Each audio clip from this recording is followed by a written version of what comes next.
Svona, góðan dag. Í dag ætlum við að hafa mjög óvanalegan tíma. Og í dag æskilegt að þið séuð sem allra flest eða öll með tölvu uppi með PG admin keyrandi. Vegna þess að við ætlum að forrita live. Þessi tími verður blanda af fyrirlestri og dæmatíma hjá ykkur. Og efni sem við ætlum að fara í, ég ætla að fara eldsnögt yfir views og síðan dýpra í triggers og procedures heldur en í síðasta fyrirlestri. Og þá sérstaklega með kóðadæmum og með því að leyfa ykkur að forrita bæði triggers og procedures í tímanum. Og þess vegna æskilegt að þið séu með tölvur. Og eins og með allt sem snýr að triggerum eða gikkjum og stefjum, ef við ætlum að íslenska þetta, að þá þetta sértækt fyrir gagnagrunnum sem við erum að nota. En mikið af hugtökunum og hönnuninni færist vel yfir í aðra gagnagrunna, þó svo að þið þyrftuð að gera einhverjar breytingar á syntax. Byrjið endilega á því að fara inn á MySchool undir annað efni og náið í zip-fæl sem heitir waf05b eitthvað. Þar það sem þið þurfið til að koma þessu öllu saman af stað. Búið gagnagrunni síðan til, bara í PG-admin eða command-line eða viljið og keyrið create skriftuna, ekki keyra fill skriftuna í bili. Við ætlum að skrifa triggera fyrst.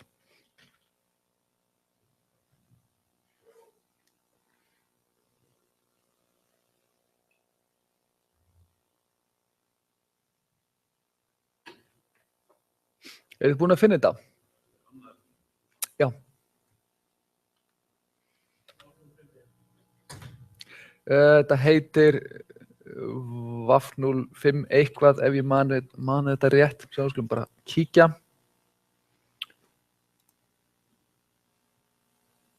Hérna þetta, waf05b, gikkir og stefjur. Þetta það sem þið viljið sækja. Og búa til þennan gagnagrunn og keyra create skriftuna. Þannig að þið sitjið uppi með tómar töflur.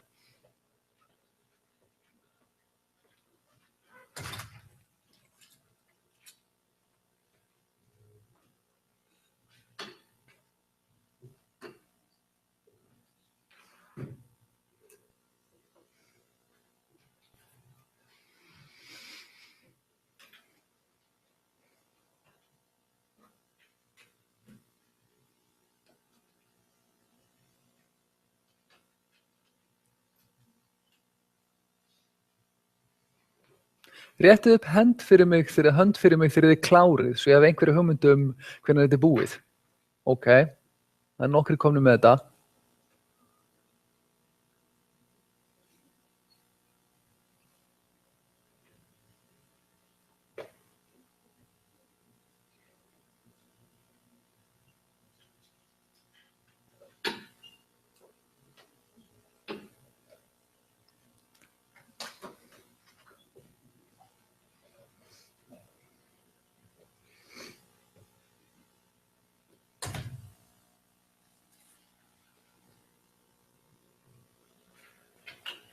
Ok, höldum áfram.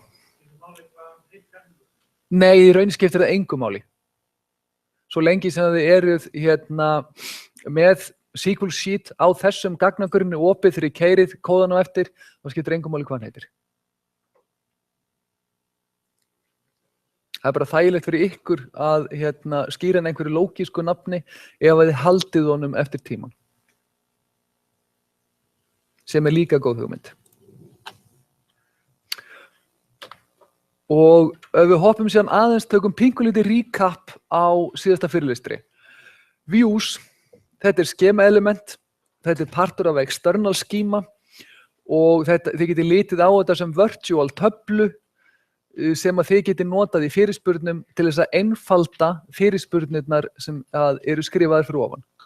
En eins og ég fór í líka síðast að þá þetta líka information hiding og þið getið leyst sömu hlutina með common table expression with table name as og haft þetta allt saman uppi í kóða sem ég vil meina sé betra practice en þið þurfið að vita Vue og Vue eru brilliant til þess að skilgreina interface ofan á gagnagrunn.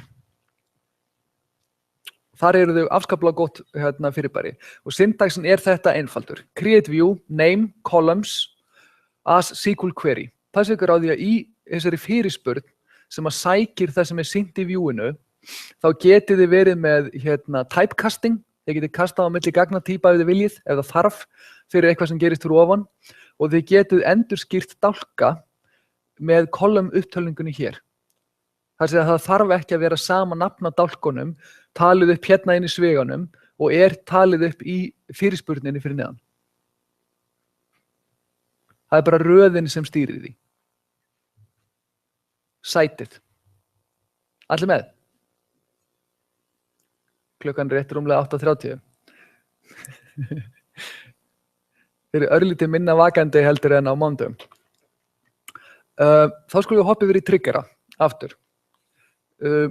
Lykilatriði varðandi triggera að muna þessa 3 hluti. Event, condition, action. Í raun og veru, hvenær, að hverju uppfylltu, hvað. Þetta eru grunnurinn að triggerunum. On event, if condition, then action. Og if condition optional. En on event og then action ekki optional.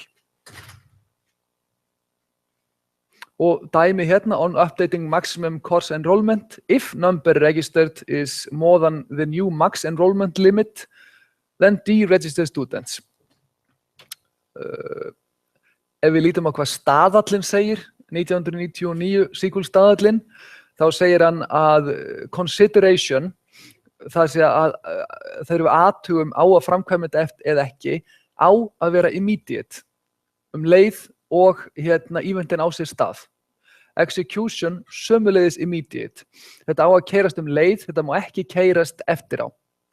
Og granularity, að þar bæði staðlað, row level og statement level. Row level, kóðinni keyrður einu sinni fyrir hverja einustu röð sem að aðgerð hefur áhrif á.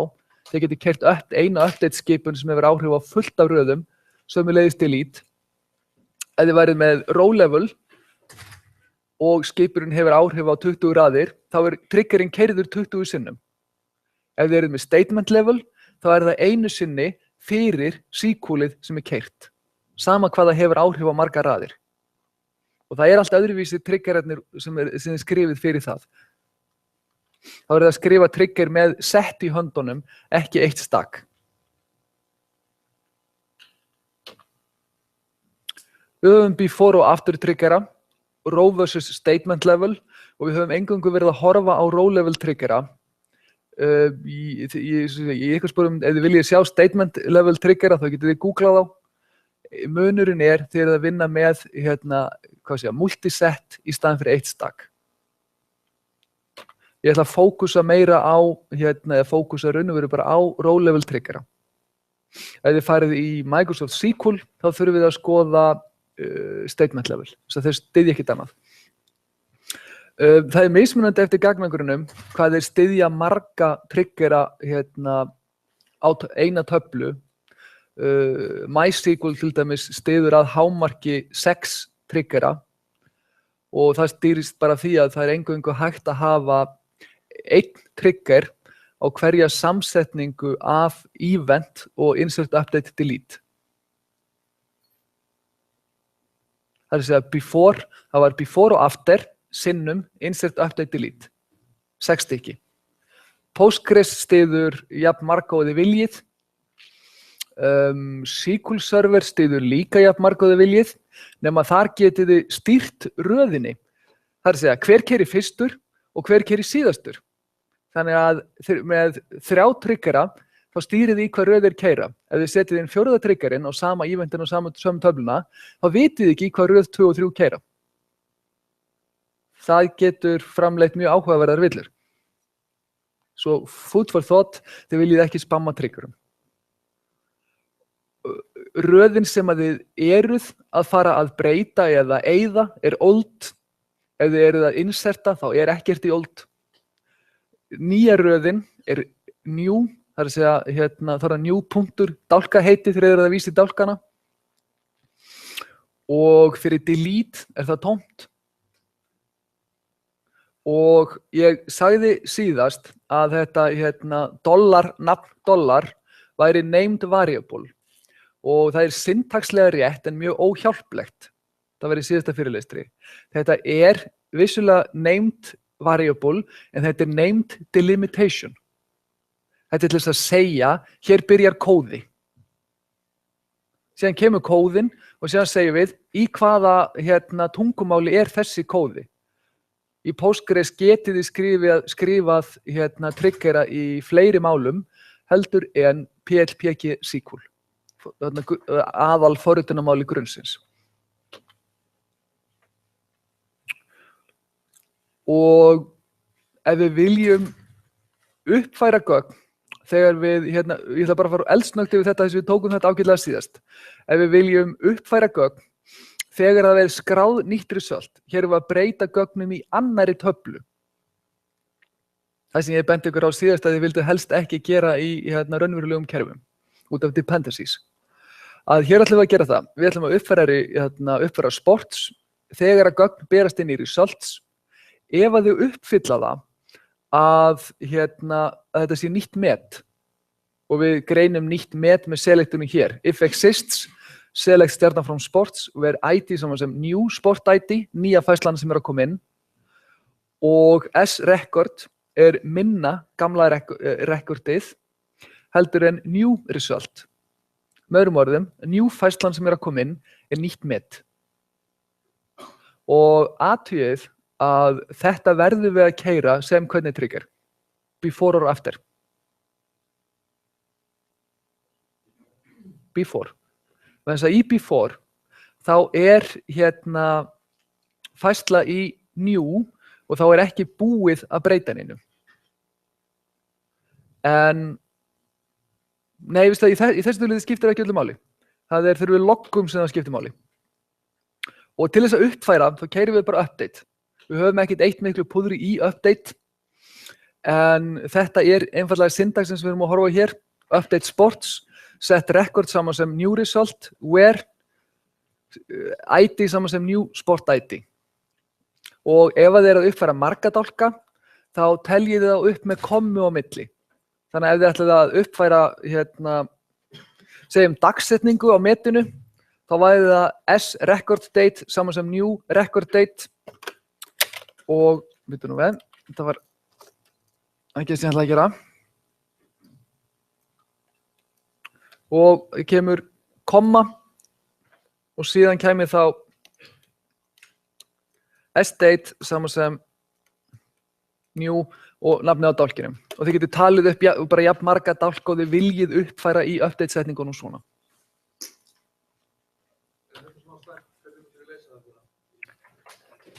Akkurat, veistu það, stundum held ég láti ykkur fá miða með hvað spurningar eigið að koma með. Þetta var fullkomin spurning á fullkomin tíma. Sko, nú skulum við hoppa yfir í og sjá bara hvernig lítur þetta út.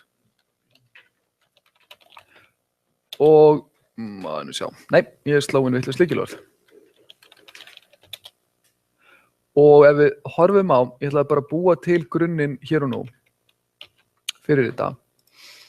Og náum í, býtum við, hér tökum við tvo hluti saman. En þetta einn trigger sem að, mann sjá, hann setur í recordlog. Svo ég ætla aðeins að hoppa tilbaka, ég myndi ekki hvað skiptin voru. Sko, og við viljum líka, við ætlum að uppfæra sports til þess að skrá metin. En við ætlum líka að eiga lista af öllum metum sem hafa verið sett í hverju íþrótt. Og þá búum við til record log sem inniheldur ID á sportinu, nýja metið, gamla metið, hver á metið, í hvaða keppni var það sett, hvenær og hvort þetta sé nýtt met eða sameiginlegt met. Það sé jafnað met sem var til fyrir. Og þá erum við komin með meira sem við höfum áhuga á og hvað viljum við inserta í record log að þetta í raun og veru það sem við erum að eldast við. Við erum að selekta í triggernum atvið þeir eru með new þetta er ekki select sem ætlaði að keyra. Við ætlum að innsetta sport ID, result, people ID, competition ID og sé held hvort það sé sameiginlegt og þá erum við að joina við competitions nei, ekki hvort það sé sameiginlegt hvar og case sem bara nákvæmlega eins og case eða switch í venjulegum forritunarmálum hefðbundnum forritunarmálum að ef new result sama sem record þá þetta joint, annars þetta new record. Síðan erum við bara með join skilyrði hér fyrir neðan.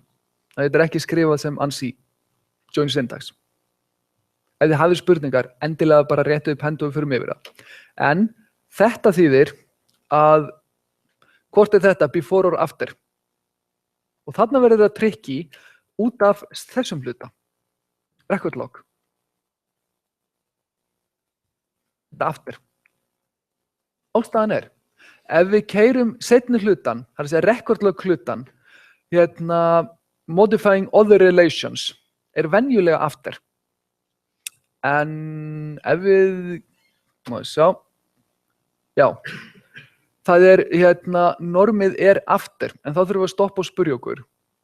Hvað erum við með í höndunum? Erum við insertum? New result inn í record log.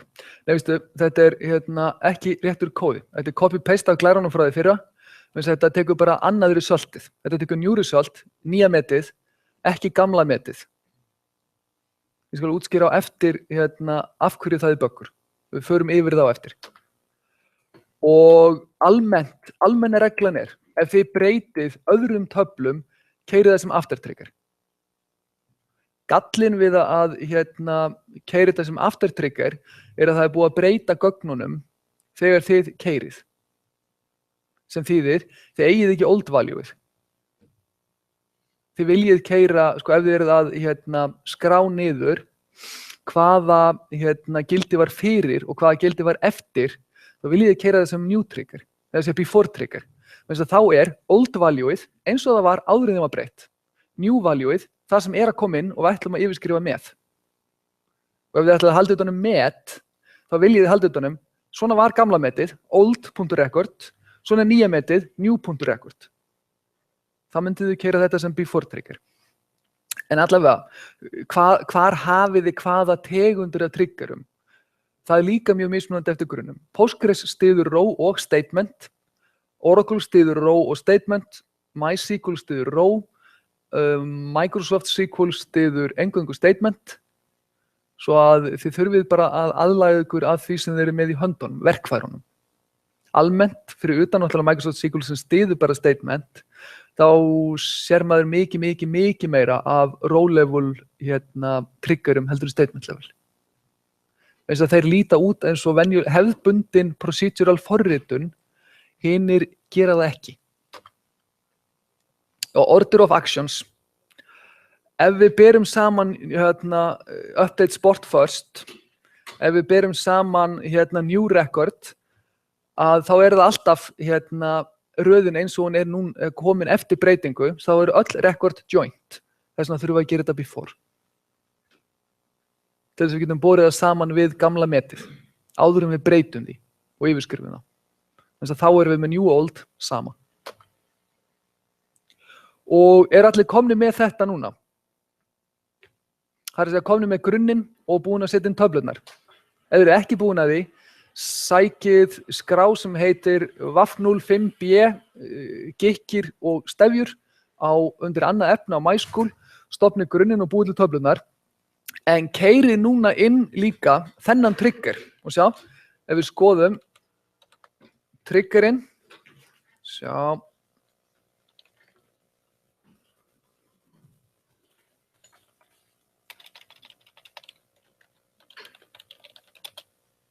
triggerinn lítur svona út samsettur og ef við löpum aðeins í gegnum hann, sést þetta samið á. Nafnið á fallinu, returns trigger. Þetta skilyrði í Postgres. Postgres svolítið leiðilegur. Hann leyfir okkur ekki að skrifa kóðan í triggerunum inn í triggernum. Hann gerir kröfu á að við búum til function. Hann styður, lykilorðið function notað í Postgres alveg sama hvort að fallið skilar gildi eða ekki. Við getum skilgreint returns void og þá erum við með procedure. Og við getum, eins og við sjáum á eftir, skilgreint með outbreytum og þá ekki returns. En ef við erum að skrifa fall sem ekkert annað en útfærsla á lógikinni í trigger, og eins og segi, Postgres gerir bara kröfu á við skiptum þessu í tvennt, fall trigger, þá alltaf returns trigger og aldrei parametrar. Það sem Postgres gerir á bak við tjöldin að hann sendir nýju röðina inn í þetta fall af því að það með returns trigger. Og það fer bara inn, ef þú hugsið C++ eða C, það fer bara inn argvaf, argument vektor. En síðan kemur hér as, og as almennt í funksjónum og pökkum í gagnagrunnum, byrjun á lógík. As lógíkinningar hefst. Þá fáum við hér, það sem ég sett á glæruna væri delimiter trick. Þetta named delimiter. Og þetta gerir ekkert annað en að segja, hér á eftir kemur lógíkin. Og þetta þarf ekki að vera named. Þið megið hafa þetta dollar, en þá mjög óæskilegt að komi dollar inn í kóðanum ykkar. Þetta þarf raunverulega bara að vera eitthvað sem kemur alls ekki fyrir hér á milli. Ekkert meira fancy en það. Öllum dæmum sem ég séð nota dollar, svo það kemur mér dollar, svo það kemur mér ekki á óvart að það væri fast, en ég athugaði það ekki. En við förum síðan inn í funksjónuna, hún með fleiri ántöluslist hvort þið gerir fleiri en eitt statement, þá þurfið þið alltaf að hafa begin og end á funksjónunum. Ef að þær eru í PLPG SQL, þar sem Postgres forritunarmálinu. Það hangir á PLPG SQL, begin og end. Hérna. Þannig ef þið að nota það, þá begin og end í fallinu. Hér erum við með tvo hluti, við erum með lógíkina sem við vorum með áðan á glærunum. Ef að það til, met sem minna eða jafnhátt nýju niðurstöðunni, þá uppfærum við if, then, þá insertum við í record log. Og if fylgir end if. Ef að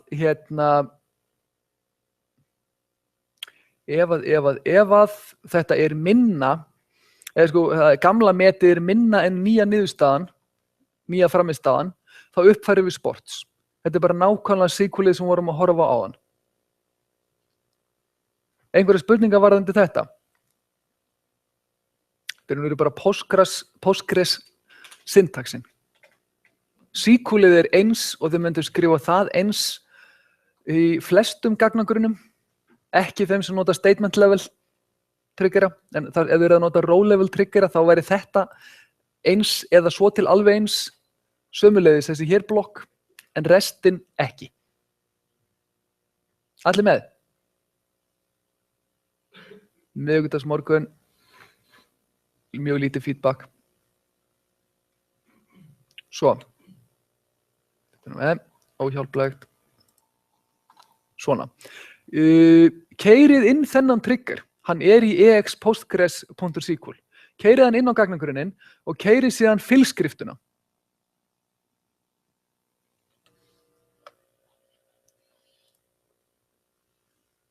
Sjá, ég búin að búið það til? Nei.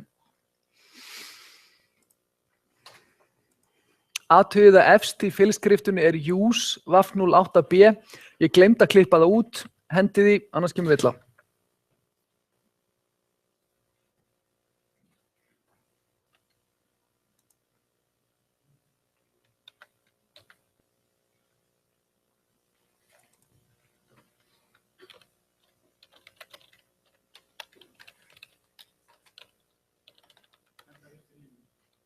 Já, það er þarna use línan hendi henni og þetta á að skila okkur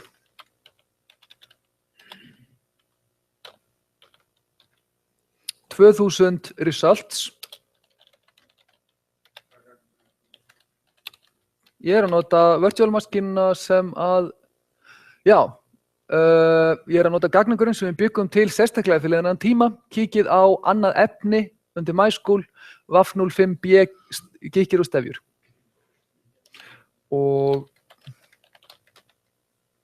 var þetta svona? Já. En býttu nú við. Væri ekki búin að búa til þennan trigger?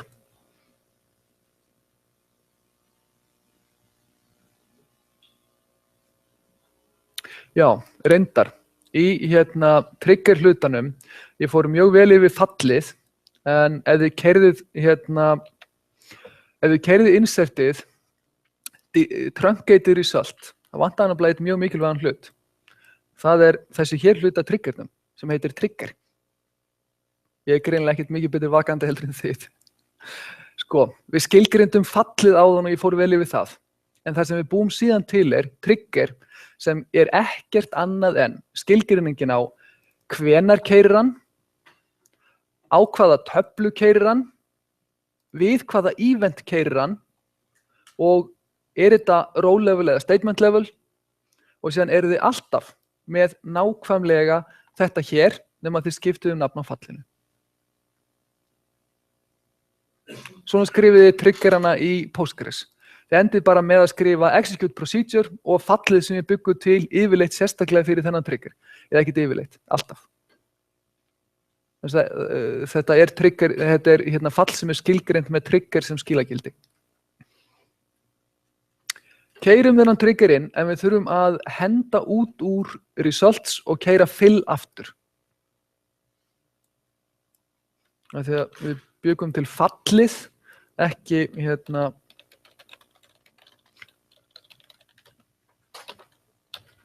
svona. Það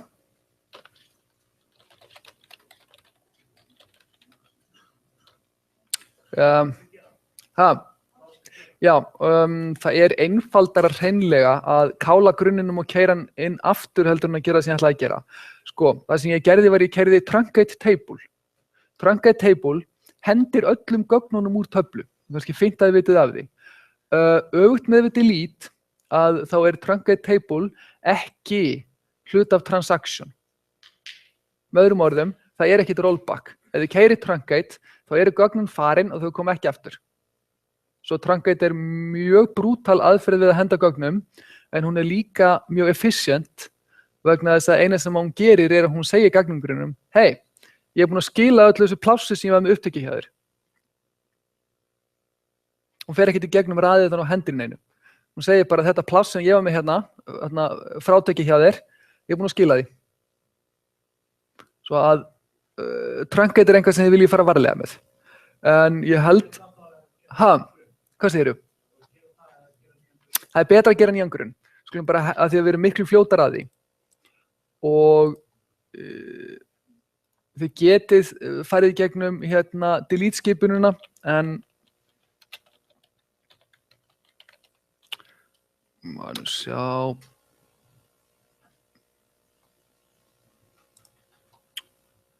Við erum bara einfaldlega miklu fljótari að henda upp nýjum grunni, svo það tekur ofsalega stuttan tíma.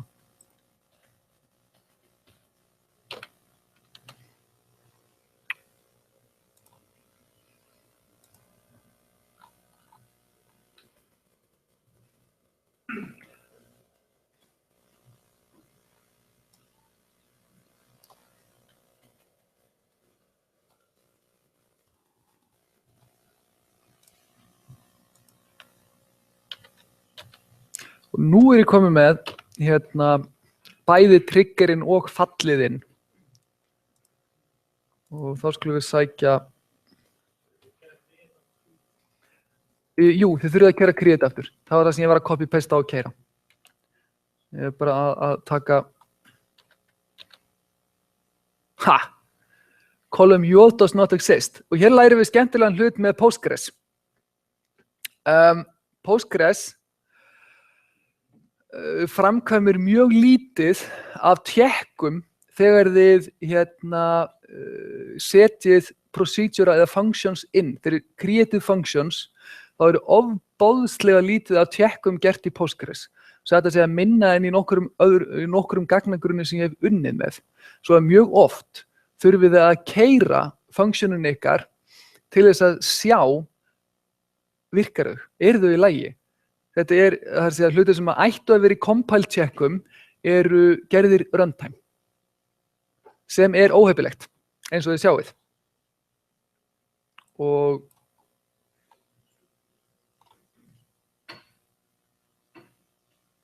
hvað segir hún okkur? Function error column yield does not exist. Hún heldur þetta sé column. Skulum við fara að finna, tökum CSI PGSQL. Náum í triggerinn hérna.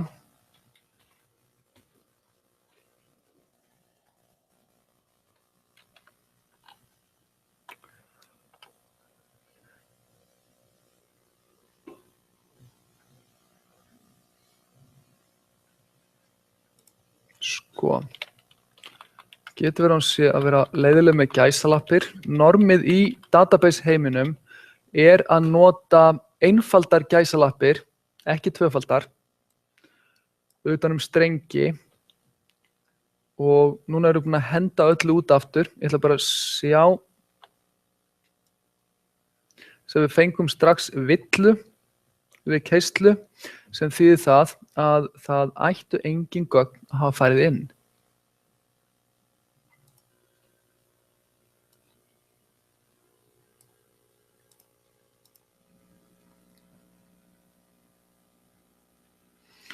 Maður sjá. Skulum ná aftur í fill. Ég ætla að testa þetta aðeins aftur. Og afsakið þetta klúður, en það sem þetta segir okkur er það að ég er of vanur að vinna með gagnagrunna sem að stoppa svona hluti í compile. Nei, ég veit hvað þetta er. Sko, ég gerði smá breytingu á results as record. Sports er ekki til, segir hún. Þá þurfum við aðeins að kíkja. Keyrði ég ekki kríðskriftina? Sko, ég ætla að gera einfaldan hlut. Ég ætla að stoppa PG-admin og síðan með fullt af grunnum opnum og skoða þennan grunn. Sjáum hvaða töflur eru í honum.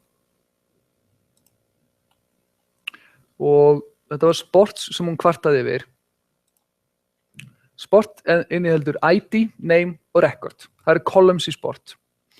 Og ef við skoðum síðan triggerinn hérna, sport ID, sjá. Sáðu hvað það var?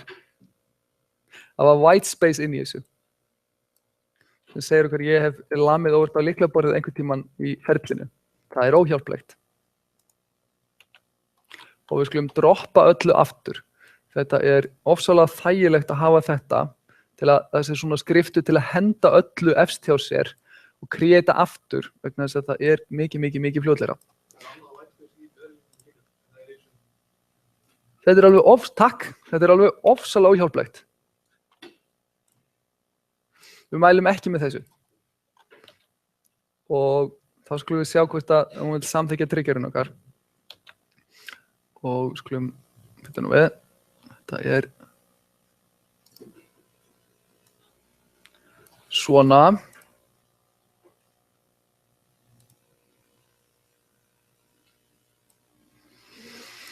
Skulum ná í fill aftur og við höfum bara áhuga á að sjá, er triggerinn okkar að krassa eða ekki? Nei. Þarna eru komnar tvöfaldar gæsalappir aftur. Hvað er í gangi?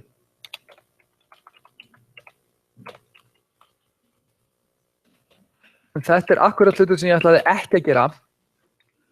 En ég var svolítið seinn að klára þetta, eins og sést.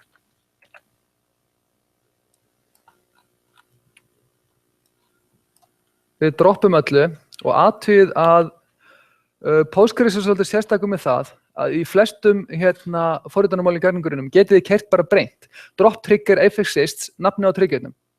Postgres gerir kröfu í ofanálag að við segjum á hvaða töflu þessi trigger. Þegar þið eruð að droppa funksjónum, þá þurfum við ekki að pæla neinu svona. Og annað, þegar þið droppið funksjónum í Postgres leyfir ykkur að yfirskrifa funksjónir. Það að segja að vera með mismunandi parametra inn í þær, með sama nafni. Þið þurfið alltaf að setja allan parameterlistan með þegar þið droppið funksjónum í Postgres. Út af þessu. Og þá skulum við sjá hvað hún segir.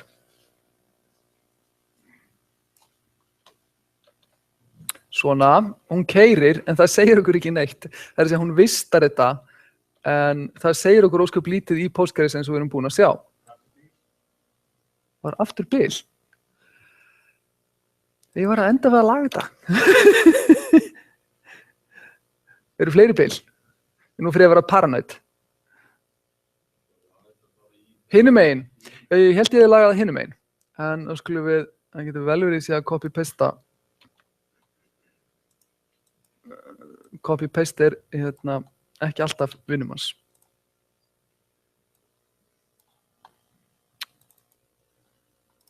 Sjá. Og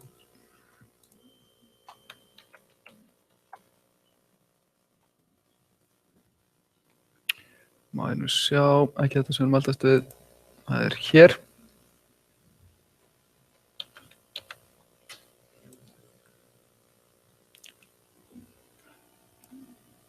Ég verð að, ég held að ég ætla að taka bara frímínútu núna, leysa þetta eldsnöggt og halda síðan áfram. Þannig að við þurfum eiginlega svolítið mikið að fá triggerinn til að virka.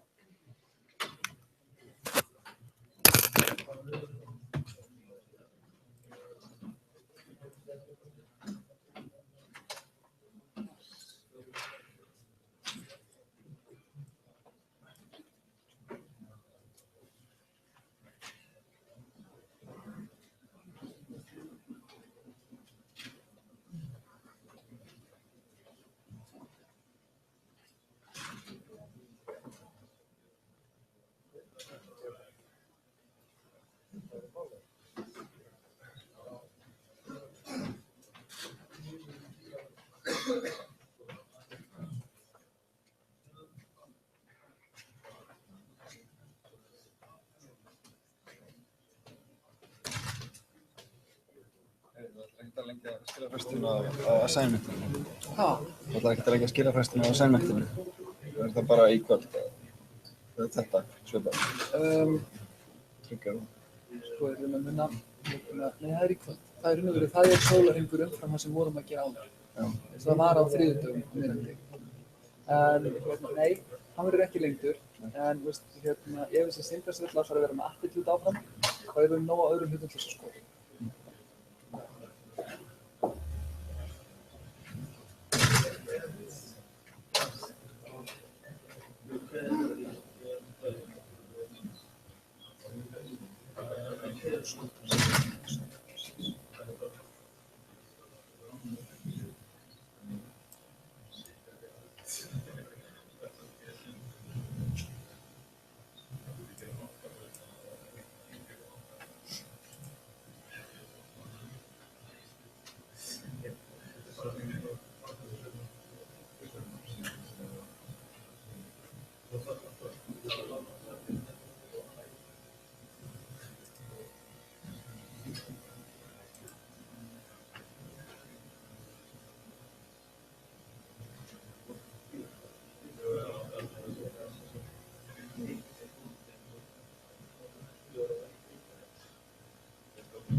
Það komin lausn á þessu.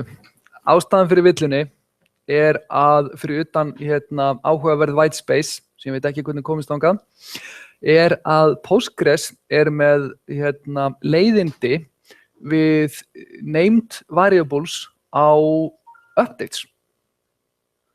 Til þess að kóðinn keyrði og það sem að þurfti að gera að taka nafnið hér, S, sem var líka fyrir framan rekordi s.record og s.id og henda því. Við það keyrði þetta fínt.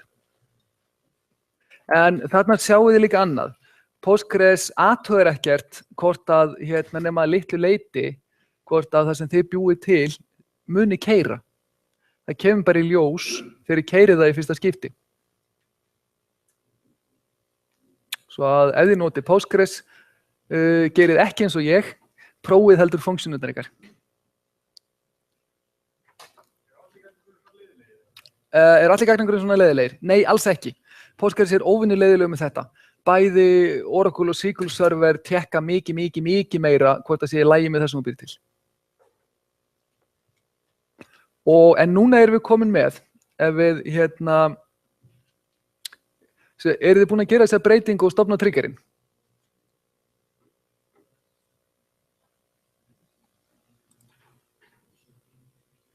Gæsalappirnar ætti ekki að skipta máli hérna. Þetta ætti ekki að breyta neinu. Flestir grunnarnir leyfa ykkur að nota bæði einfaldar og tvöfaldar þó að einfaldar sé normið. En lykilatriðið ekkert S hér og sömuleiðis burt með nafnið á þessari breytu hér. Á þessum tveimur stöðum. Keyra triggerinn inn aftur og þið getið sett create or replace á funksjónuna. Þegar þessi leiðrétti trigger komin inn, þá getið þið keyrt fill-skriftuna og þá fáið þið 36 færslur inn í record log.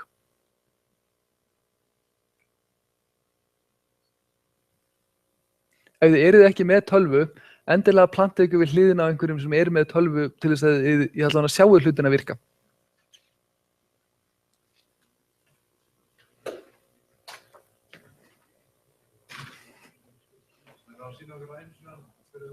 Já, það var S hér, við viljum það burt, þetta í update hlutanum, seinni blokkin í triggernum. Burt með S sem var þarna, síðan var S sömuleiðis hér, nafnið á breytunni fyrir þessa töflu og við viljum það burt. Þegar þetta komið svona, þá þetta allir friðs.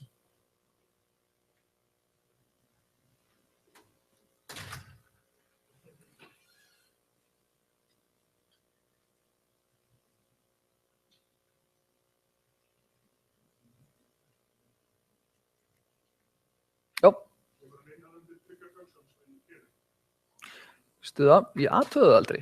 Ég bara keyrði hann. Skulum bara athuga það. Við settum hann á results. Hefðu. Nei. Burt með þetta. Og já, triggers. Hérna. Og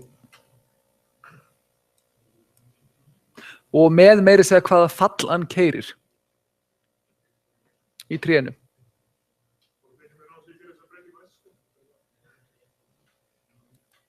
Þetta ekki að gegna? Sko, þá skulum við taka okkur til og copy-pasta þetta.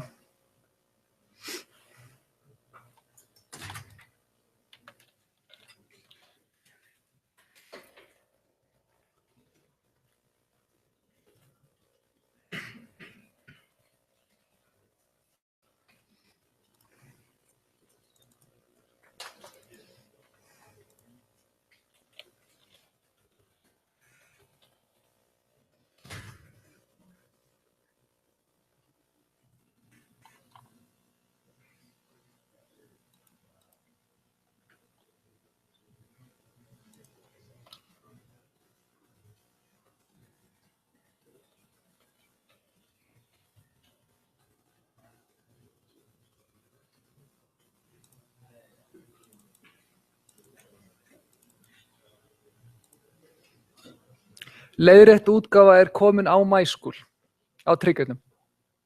Heitir bara einfaldlega Repeat Trigger undir annað efni. Þannig að ef við fengum þann ekki inn hérna hjá okkur núna með því að henda S-inu út, þá getið sótt hann þar. Var einhver búinn að ná að keyra fill-skriftuna? Það er að koma triggernum inn og keyra fill. Töff. Fenguð þið 36 færslur í hérna record log. Töff. Þá erum við rétt stað. Þá getum við reynt að halda áfram. Ég ætlum að líta á annan triggeri núna og núna þið búin að sjá syntaxin. Þið eruð að horfa á sömu hlutina aftur og aftur. Create function, og það er alltaf function í Postgres, aldrei procedure. Nafnið á functionunni, return gildið, ef þið eruð ekki með autobreytur. Trigger er alltaf return gildið ykkar ef þið eruð að skrifa function fyrir triggera. Kóði byrjar, named delimiter, og hér erum við að útfæra check constraint. Check constraint er ekki útfært í öllum grunnum þó það ætti að vera það. Síðastur ég vissi var MySQL með support fyrir það, þar sem þú gast búið til check constraint, en það bara virkaði ekki. Það gerði ekkert. Það er ekki mjög hjálplegt.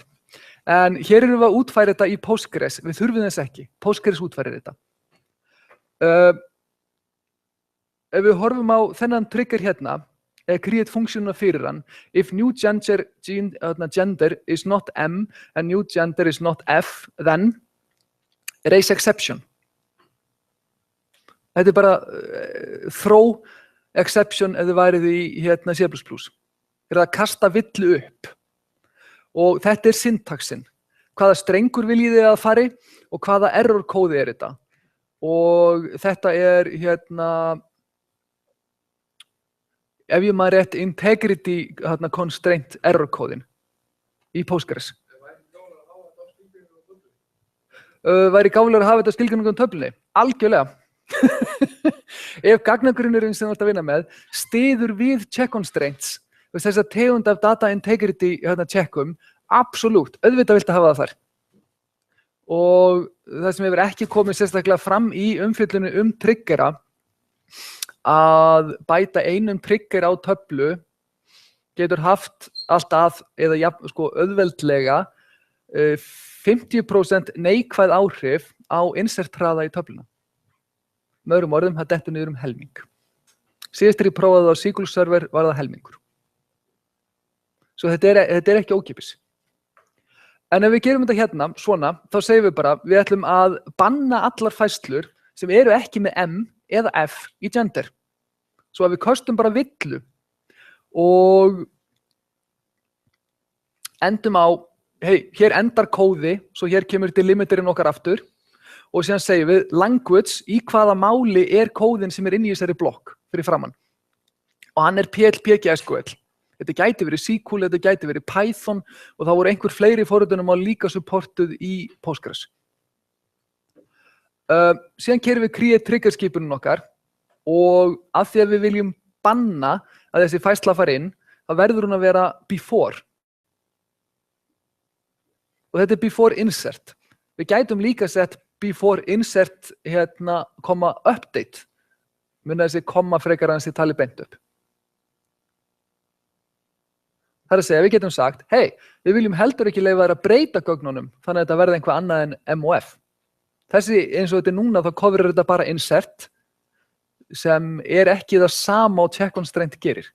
En allavega, for each row, þetta row level trigger, execute procedure, check gender fun. Svo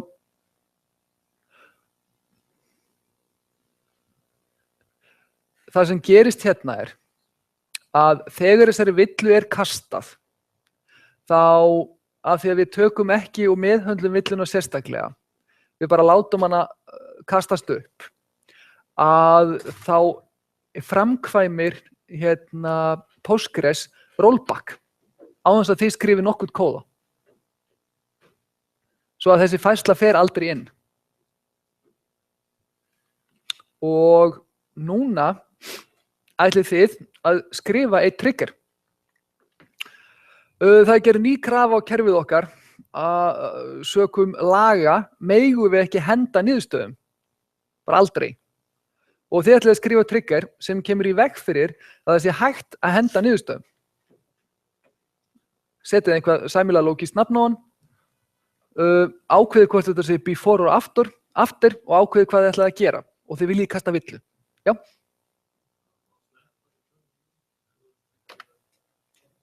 Má sleppa return new? Nei, þú mátt ekki sleppa return new. Þetta var enn og aftur, það eru þið með æðislega spurningar. Þetta er mjög góð spurning og return new verður að vera vegna þess að við erum búin að skilgreina þetta sem function og við erum búin að skilgreina skilagildi á functioninni. Og það er nákvæmlega eins og í öllum procedural forritunarmálum að ef þú skilgreinir skilagildi á falli, þá verður að skila gildi. Ég veit að C++ og C eru ekki alveg sammála þarna en þá farið steik út úr því. Þú gerir það ekki. Það er að segja að þá farið bara rugl address út úr því. En í þessu, ef þú skilgreinir returns annað en void, þá verður að skila því gildi. Svo standardin return new. Old. Sko, það ætti alveg að virka. En ég veit ekki hvort það gert nokkuð við það. Það er spurningin, setur hún þá gömlu færsluna ofan í gagnagrunn? Ég athugaði það ekki. Það er að segja vegna þess að það sem gerist hér við erum með trigger sem keyrir áður en lógíkin er framkvæmd. Ef þú returnar old, hvað gerir hún við það? Ég athugaði það ekki. En oftast þá ertu að modifya new eða modifya gögnin út frá new. Svo að return new virðist vera bara standardin í Postgres triggerum. Og ef þú skilar þessu ekki, þá færðu enga villu við að búa triggerinn til, en þú færðu villu þegar hann keyrir, sem ekki mjög hjálplegt. En skrifi trigger sem að bannar að færslum sé eitt út úr results-töflunni. Ég skal leyfa ykkur að hafa þetta uppi, þess að þetta gefur ykkur megnið af syntaxnum.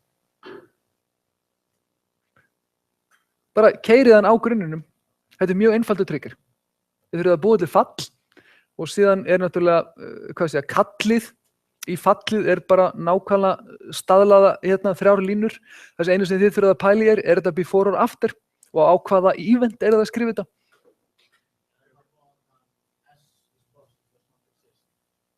Ef þú færð SE Sports does not exist, náðu þá í repaired version af triggernum á MySchool undir annað efni. Ég hendi útgáfu sem virkar inn á MySchool.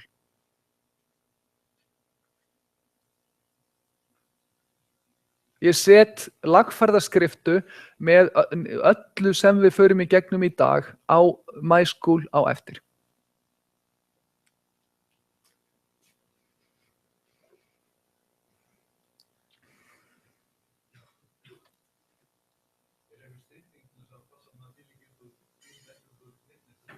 Er einhver stytting til að passa maður að delete ekki út úr neinni töflu? Nei. Það ekki. Þetta bara eðlileg aðgerð á gagnagrunni að deleta gögnum. Það sem þú notar að þú vilt stýra því eru réttindi. Þá lætur fólk hafa til dæmis bara lesréttindi ef þú vilt ekki að það geti eytt út gögnum.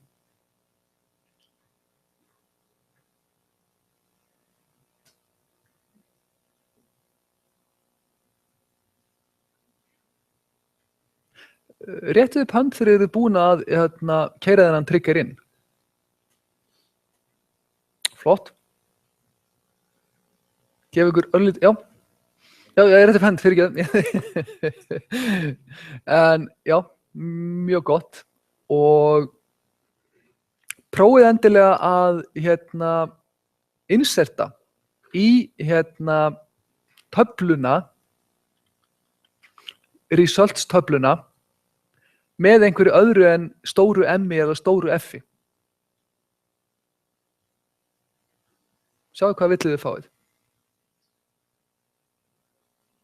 Eða hvort þið fáið villu. Ef þið fáið ekki villu, þá er það óheppilegt.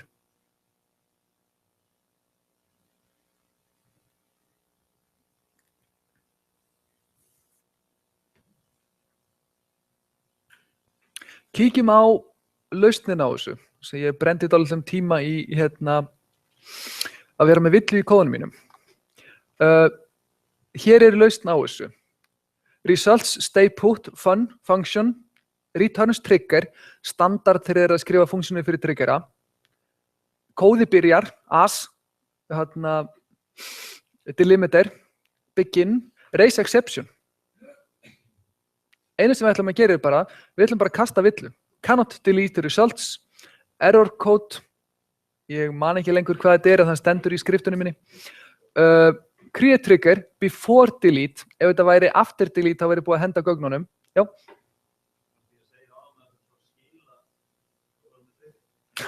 Jú, ég sagði það, en þessi trigger kastar alltaf villu, sem þýðir að hann kemst aldrei í skilagildið, sem þýðir það að ef þú getur kompalaðan, þá kemstu upp með þetta. En af því að kompilerinn er mjög slakur.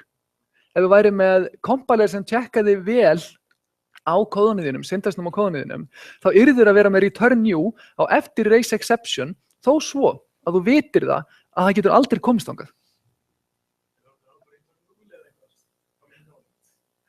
Nei, þetta er return trigger, svo þú þarft að skila því sem þú fékkst inn í inputinu þínu, sem er ein röð. Ég sem getur gert hvort sem er return new eða return old, þannig að skilagildið er röð. En í þessu tilfelli, þá kemst hann aldrei í return, af því við kostum bara exception. Svo þetta virkar nákvæmlega eins og þegar þú skrifa C++ forrit, sem væri bara með throw exception, sem fyrstu línu í falli. Það skiptir engu máli hvað þið skrifið þar á eftir, execution kemst aldrei þangað. Það er ástæðan fyrir því að þetta er í lagi, en syntaxlega ætti að vera return new. En allavega, við verðum að keyra þetta before delete vegna þess að annars er búið að henda röðinni áður en við stoppum það og við köllum bara einfaldlega í execute procedure. Einfalt og þægilegt. Já, þetta er einfalt og þægilegt. Þið fáið þetta allt saman svo þið þurfið ekkert að skrifa niður. Og kostur og gallar við triggera. Kostirnir eru, þið getið verið með automatic integrity checking þvert á öll application sem þið eruð að nota. Það skiptir engu máli hvort það skrifa nýtt application eða applicationum er breytt, þið tryggið heilindi gagna á gagnagrunnsleveli. Og ef að þið eruð að vinna með hluti eins og legacy applicationir, þar sem það eru mörg application að tala við gagnagrunnin og þið hafið bara einfaldlega ekki stjórn á einhverjum hluta þeirra. Það eru skrifaðar af fyrirtækjum út í bæ og þið getið ekki látið laga þær, að þá er þetta í sumum tilfellum eini staðurinn sem þið getið náð stjórn á heilindum gagna. Gallarnir eru some performance overhead. Some er kurteisislega orðað. Þetta hefur mjög mikil neikvæð áhrif á afköst. Code maintenance requires care. Það er að segja að ef þið eru komið með marga triggera sem er að keyra á sömu töfluna, þá getur verið orðið flókið að átta sig á hvað er að gerast þegar þið insertið, breytið eða delítið röð. Af því það eru margir triggera sem þið þurfa að lesa ykkur í gegnum til þess að sjá heildarmyndina. Og síðan er það sem við erum búin að vera að gera hérna, að uppfæra aðra töflu heldur en þá sem triggerin er á, eiginlega bara stranglega bannað í real life. Vegna þess að þá er komið dependency sem er óljóst. Ég að kenna ykkur hvernig hlutinni virka, síðan ég núna að vara ykkur við hvað viljið þið gera í real life. Vegna þess að öðrum kosti er þetta svolítið eins og að rétt ykkur AK-47 og segja, ef þið takið gikkinn, þá koma kúlur, á þess að benda ykkur á hvernig sé gáfulegt að nota hann. Svo ég að kenna ykkur á verkfærin, en síðan ég aðeins að kenna ykkur á hvað viljið þið gera í praxis. Og að alversta sem þið gerið eru cascading triggerar. Það er að segja trigger sem executar, breytir annarri töflu og á þeirri töflu eru triggerar sem executa við það og gera einhvað annað. Þá fáið þið dependency frá helvíti, logic hiding og það er alveg mega erfitt að átta sig á hvað gerist í svona kerfum og ég búin að eyða alltaf miklum tíma í að vinda ofan á svona í real life. Svo að farið varlega með triggera. Þeir eru öflugir en þeir eru líka stórhættulegir. Og þeir eru mjög system specific, sem þýðir að þið eruð að skrifa kóða sem portast ekki. Og já, og þá skulum við erum búin að fara eldsnöggt í views, sæmilegi triggers og þá skulum við taka restina af tímanum í procedures. Sjá hvað þau komist inn í transactions. Stored procedures group several operations into a single program. Þetta er bara nákvæmlega eins og að skrifa föll í hvaða öðru forritunamáli sem er. Og þið getið keyrt hvort sem er, skipanir, önnur föll eða SQL beint. Það er kannski einu stóri munurinn og þið eru með sömu flow control og þið eru með í hefðbundum forritun, if then else, loop, repeat, while, það segja loopurnar. Þið eru með conditions og þið eru með loopur. Og ef við lítum á útfærslu á falli og hér kemur enn ein undantekningin handa ykkur. Ég safnaði saman fullt af undantekningum í glærunar fyrir ykkur, svo þið vitið af því. Create function, nákvæmlega sem við erum búin að vera að gera. In, parametrar í funksjónir geta verið in, out eða in-out. Þetta er bara, er þetta inntak í fallið, er þetta eingöngu úttak eða er þetta bæði inntak og úttak? Ekkert flókið. Þetta er pass by value í aðra hvora áttina, in og out, og síðan pass by reference. Ef þið hugsið hvernig virkar þetta. Það segir ekki til hvað er gert á baku tjöldin. Ef ég man rétt supportar Postgres bara pass by value. Og hér sjáum við að delimiterinn okkar er eingöngu $. Og hér segjum við, hér endar kóðablokkin as, hér byrjar lógíkin okkar.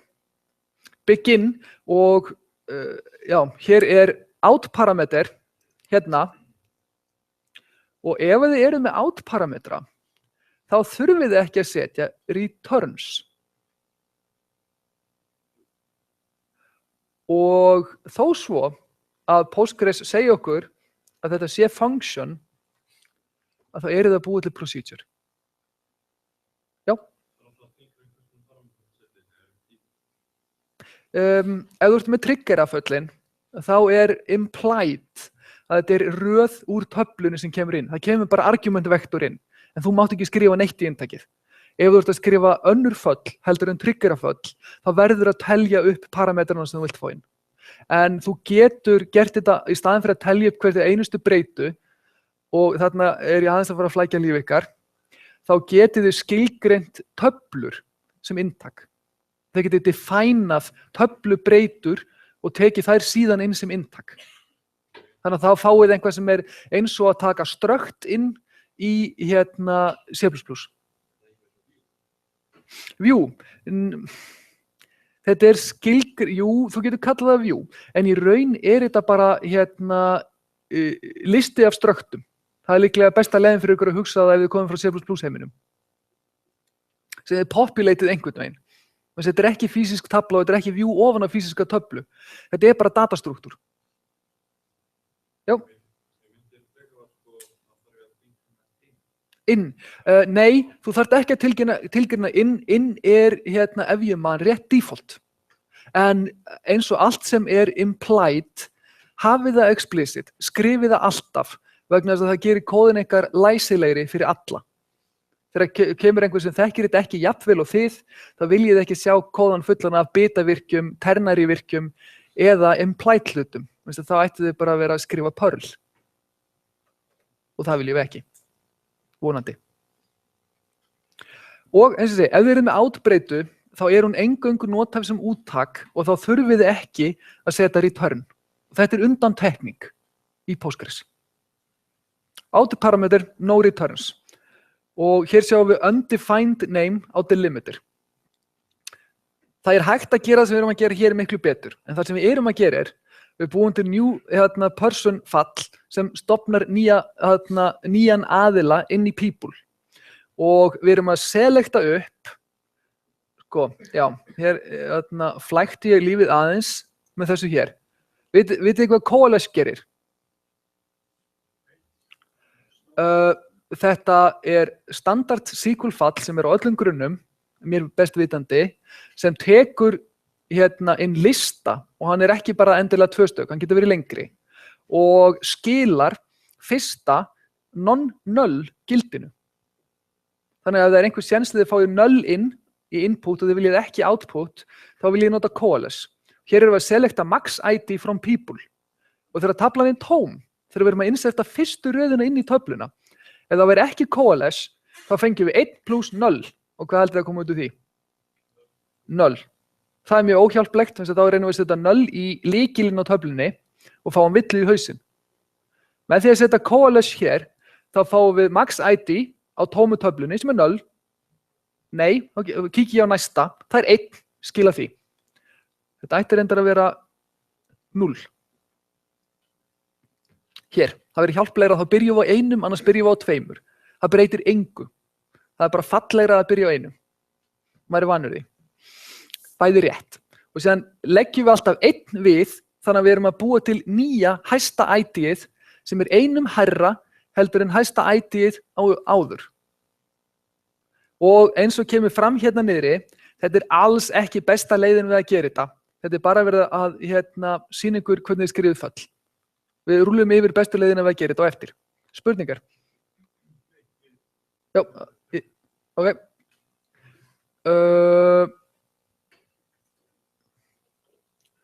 Nú ætla ég að fá ykkur til að skrifa fall.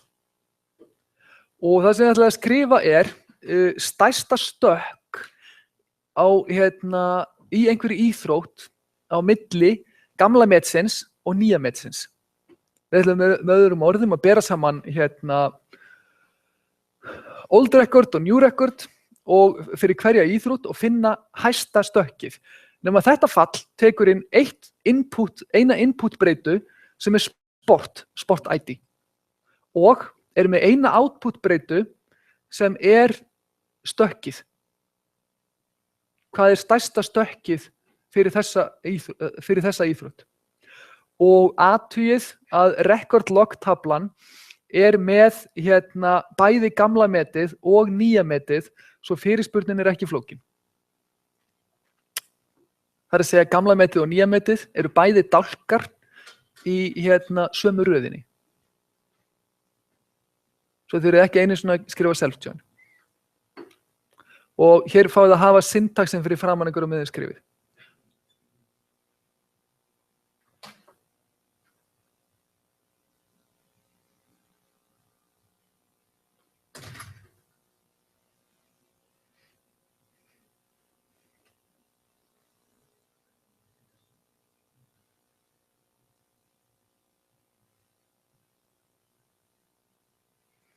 Já.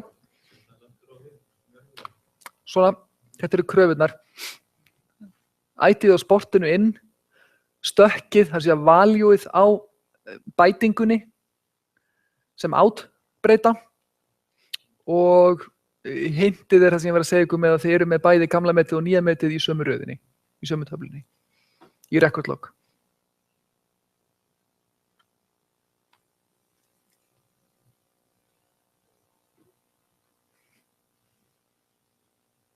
Ja, þið eigið að vera með það.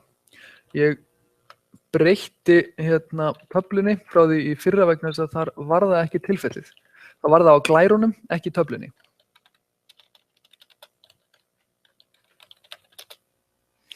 Og við skulum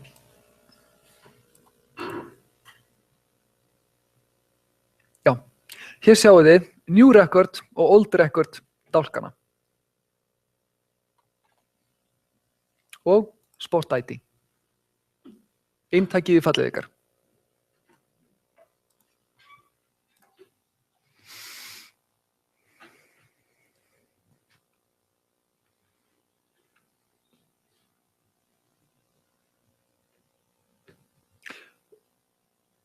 Og til þess að prófa fallið ykkar, þá skrifið þið select, nafnið á fallinu, inputið ykkar, semikoma. Það Postgres-leiðin við að kalla into. Ég skal sýna ykkur syntaxina á eftir. Skrifið fallið, látið það kompala, sem skal ég sýna ykkur syntaxina á hvernig kallið það. Þið þurfa að nota breytu, fyrir að selecta into breytu og selecta síðan gildið upp úr henni.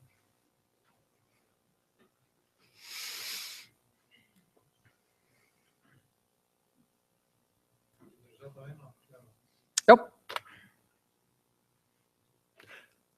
Inntak ID sport, output og output out variable stökkið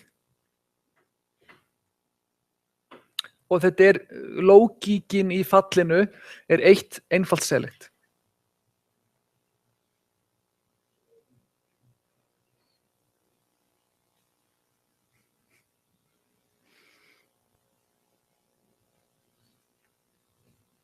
Réttið upp hönd fyrir mig þegar þið eruð búin.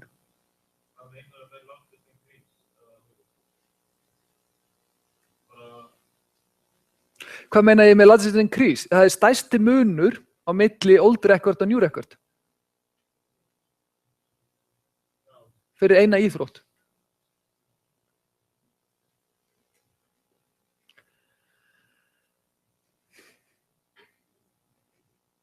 Bíddu nú við.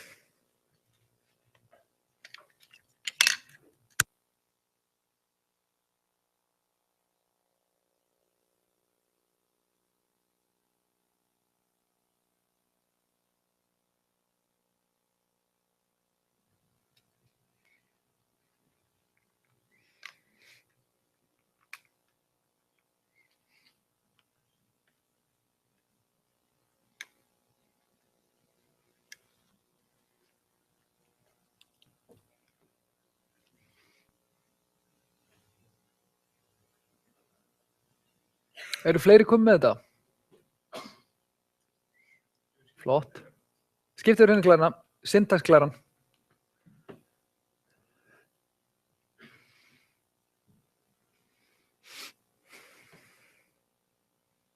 Og athugið í gildistöku, þá notið þið þetta. Tvípunktur samansam.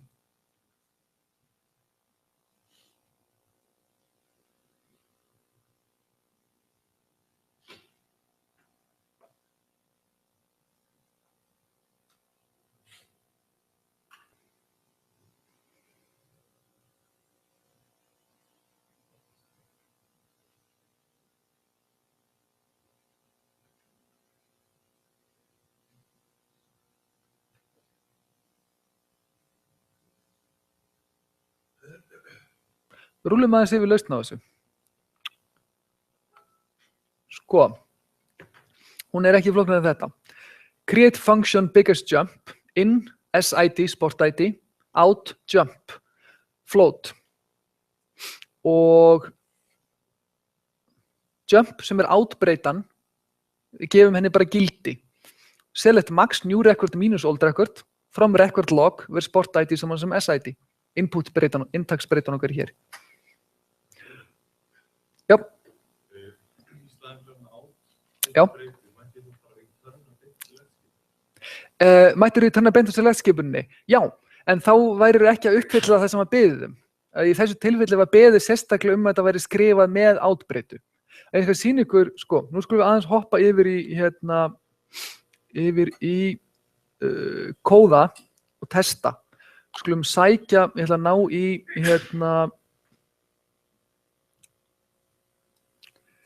check gender fallið, skulum bara rúlla yfir það fyrst. Og svo vorum við áðan. Hendum því inn hérna, execute það. Og hér sjáum við, það var ekki að segja ætlaði að gera, hér sjáum við ef við keyrum með gender með G, þá þá fáum við incorrect gender value og villunúmerið sem við skilgrindum. Og ef við athugum síðan, fór þetta inn? Nei. Það var 201 IT sem við notuðum. Og ef við svissum núna yfir, þetta er bara að sýna ykkur að gender hlutin virkar eins og til að ætlast. Ef við hoppum yfir hérna og sækjum núna það sem við vorum að skrifa, result stay put hérna, en við ætlum ekki að gera það. New person, kóðin er hér líka. Biggest jump, nú skulum við taka biggest jump. Og biggest jump er hérna, sjá, ég ætla að stelast þess að kíkja á glæruna mína. Þetta er ekki glæran sem ég ætla að kíkja á. Hérna, hér sjáum við grunnútgáfuna sem er með outbreytu. Outparameter, ekkert return, athugið það sérstaklega. Og það er hvorki returnað út hérna, og þau megið það ekki þegar þeir eru með outbreytu eingöngu, né heldur er skilgreind returns. Önnur útgáfa, table return value, að þeir geti skilgreint að fallið ykkar skili töflu. Ekki skalarbreytu, heldur töflu. Og hér erum við ekki með neitt nema eina innbreytu sem inntak. Og ef við skilgreinum töflu, þá þurfum við annarkvort að nota töflu sem við erum búin að skilgreina og vista áður, það er að segja skilgreininguna. Eða að skilgreina hana eins og hér on the fly. Og hér keyrum við selected beint, athugið það er ekki inn í svega. Það er engin gildistökuvirki og það er ekkert begin og end. Vegna þess að það sem við gerum hérna er, við segjum, tungumálið sem er inn í þessari kóðablokk er bara SQL. Þannig að það sem við skilum út úr þessu falli er bara það sem að SQL skilar. Þetta er ekki PG SQL, þetta er bara SQL-setning. Þetta er ein leið við að leysa þetta. Svo, og athugið, engin semikoma. Og eftir select-setningunni. Við megum bara skrifa þetta svona. Já.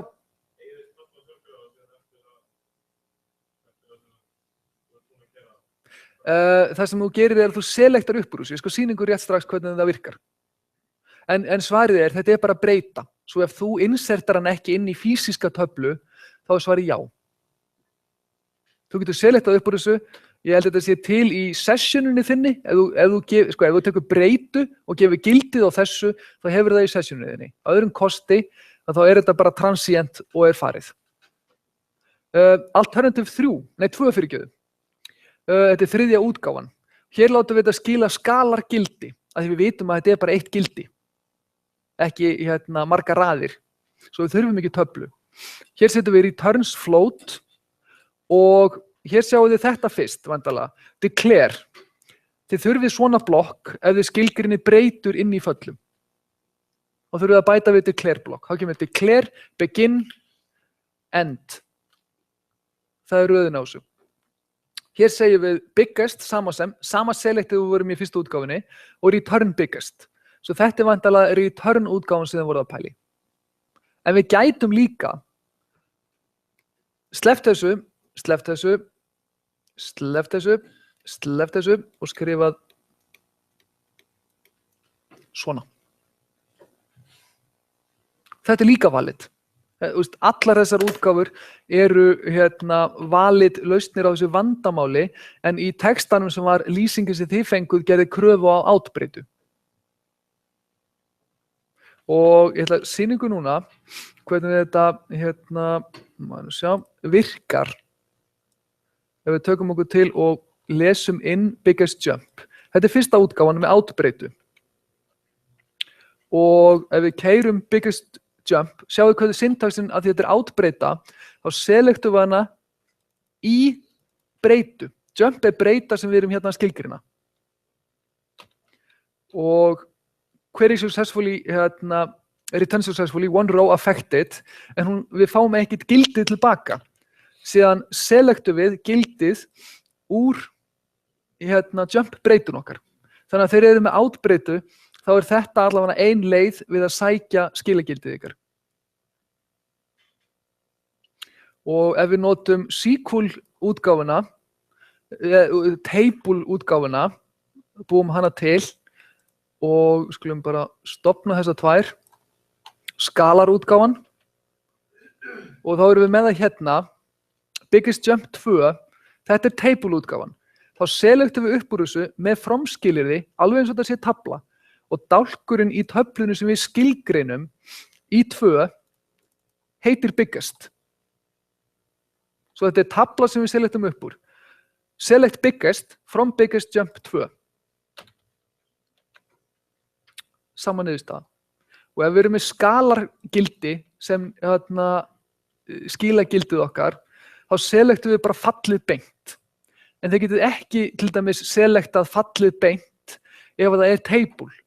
Þess að þá verður það að skrifa löglega selectsetningu ofan á töflu. Hér er bara varpað fyrir okkur implicitly yfir í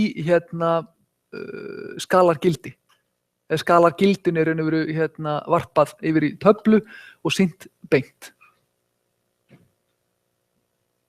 Þannig að þið notið mismunandi aðferðir við að kalla í föllin eftir hverju þau skila. Já.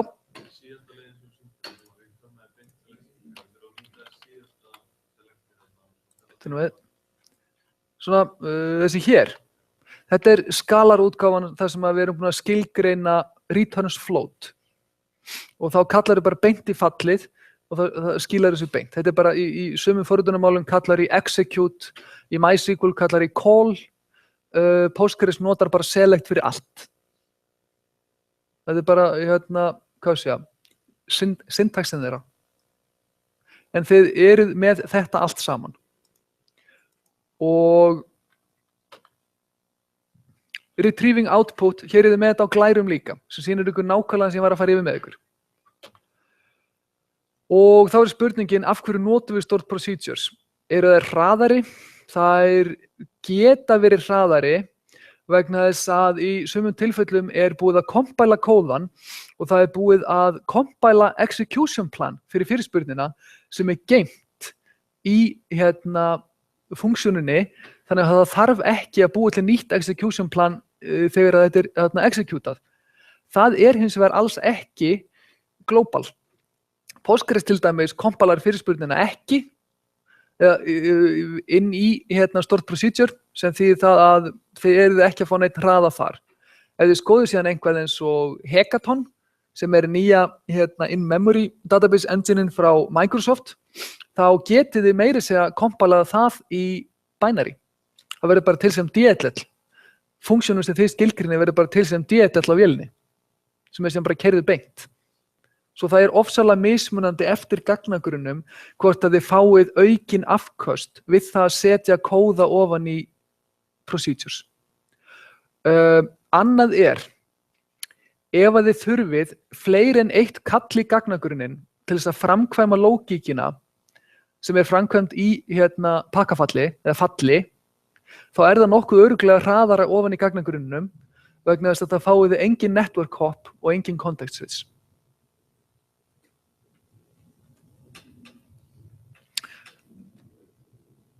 Þetta með að kompæla fyrirspurnirnar og eiga planið á því, það hefur líka minna vægi í dag vegna þess að flest allir gagnagrunnar eru komnir með það sem heitir plancache, sem er það að þeir eiga sæmilegt sett af execution plönum í minni og meðan gagnagrunnurinn er uppi.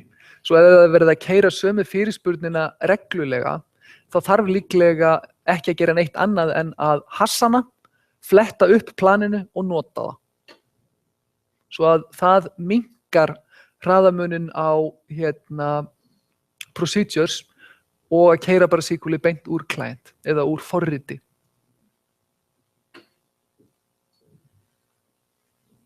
Já, og náttúrulega fyrir utan network hoppin, þá er þið líka að græða það að það þarf ekki að moka fullt af gögnum yfir í application logíkina til að taka ákvörðun hvað þetta var að gera í næsta skrefi. Stored procedures, kostir og gallar, þið eru með kóða sem er deilt á milli allra applicationa og það er bæði kostur og galli, satt að segja, vegna þess að ef við erum komið með kóða sem samnýttur á mörgum applicationum, þá eru þau líka komin í mjög vonda aðstöðu með versioning. Hvenær megið þið breyta honum? Hvenær megið þið uppfæra hluti? Þarf að uppfæra öll kerfin á sama tíma til þess að þið megið breyta föllunum í grunninum. Svarið náttúrulega þið þurfið að búa til nýjar versjónir, þannig að það endar á að vera miklu minni samnýting heldur en segir hér. Í praxis þá virkar þetta ekki svona.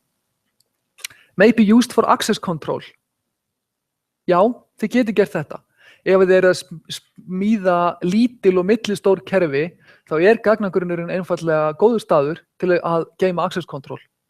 Í mjög stórum kerfum, þá þið komið með það út úr í federated security og aðra þessu hluti. Þetta getur gefið ykkur performance, bara aukin afköst og það á alveg sérstaklega við grunna sem eru farnir að kompæla föllin yfir í native kóða.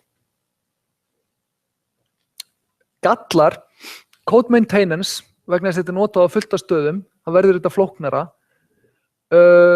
Þetta mjög system specific, þeir eru að smíða kóða sem portast ekki. Þetta eiginlega bara clean rewrite þegar þið ferða á milli kerfa. Og það sem ég var að nefna, versioning. Að versiona föll í gagnagrunni, þar sem að þið eruð með einn gagnagrunn sem keyrir undir öllu, miklu erfiðara heldur en að versiona miðlagið, sem eru oftast vefþjónustur eða eitthvað sambarilegt, XML, REST eða hvað þið notið, þá getið þið bara keyrt næstu útgáfu á annarri vél. Databasein, þið hafið ekki þetta frelsi. Það flóknara. Svo, þá erum við búin að fara snöggt í þetta. Við höfum örfáa mínútur og ég ætla að fara alveg ofboðslega snöggt í transactions. Og þetta upphitun fyrir næstu viku. Í næstu viku ætlum við að fara í transactions.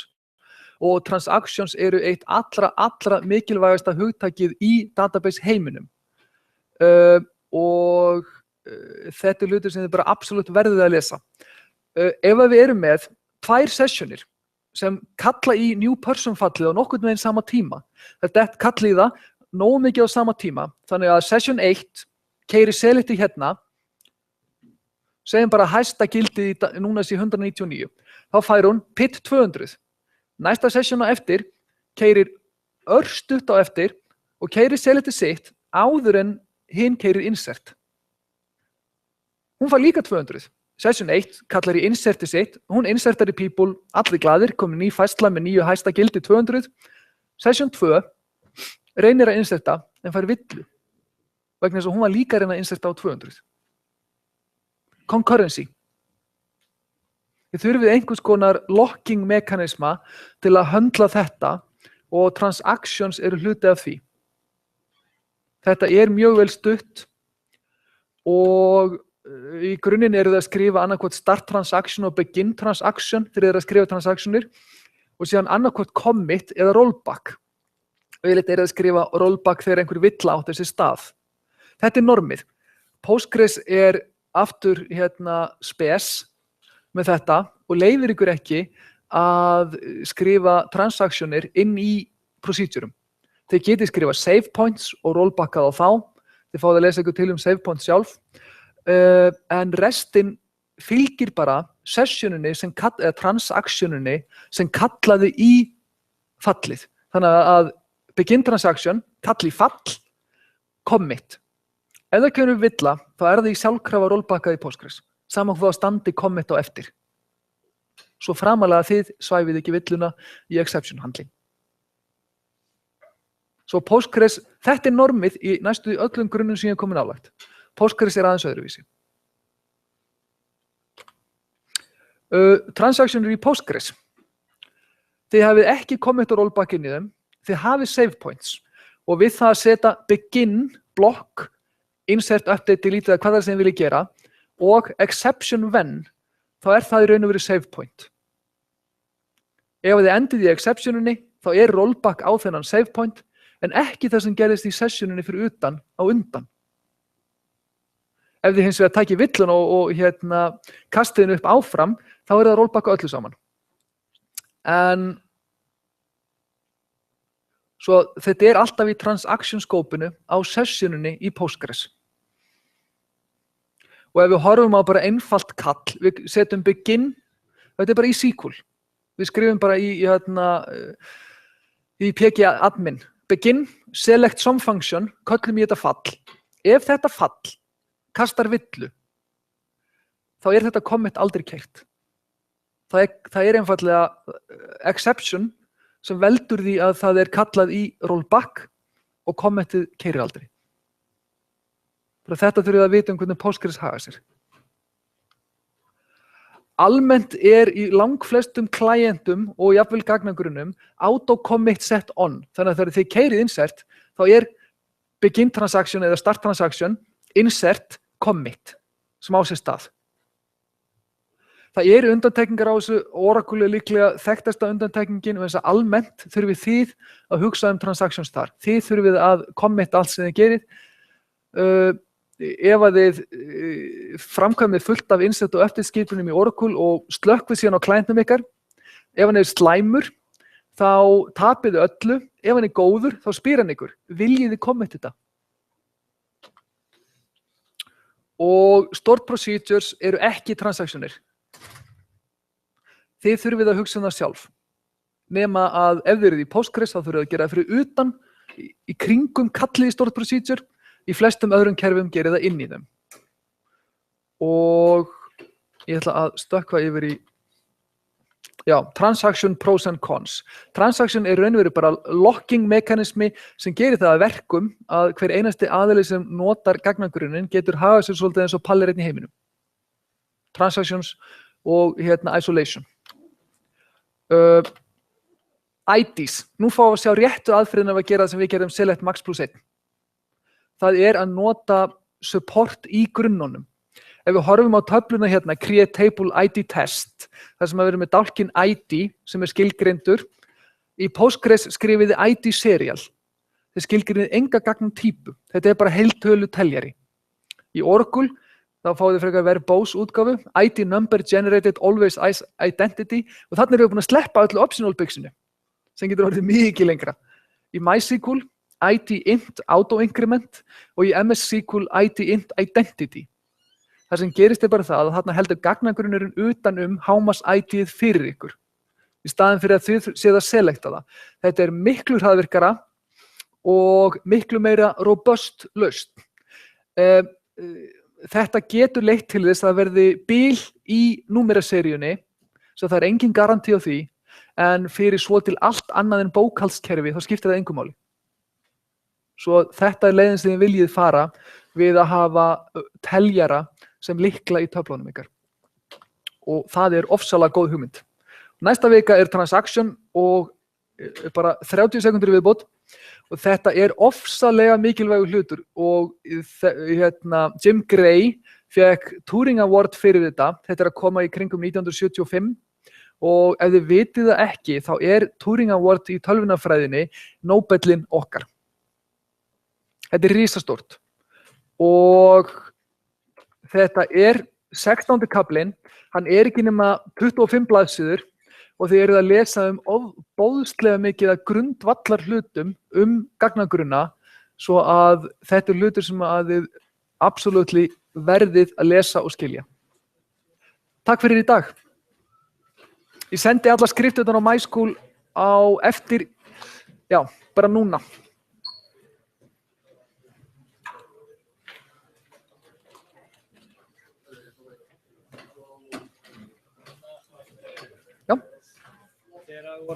Afsakaðu, ég örlítið að multitaska.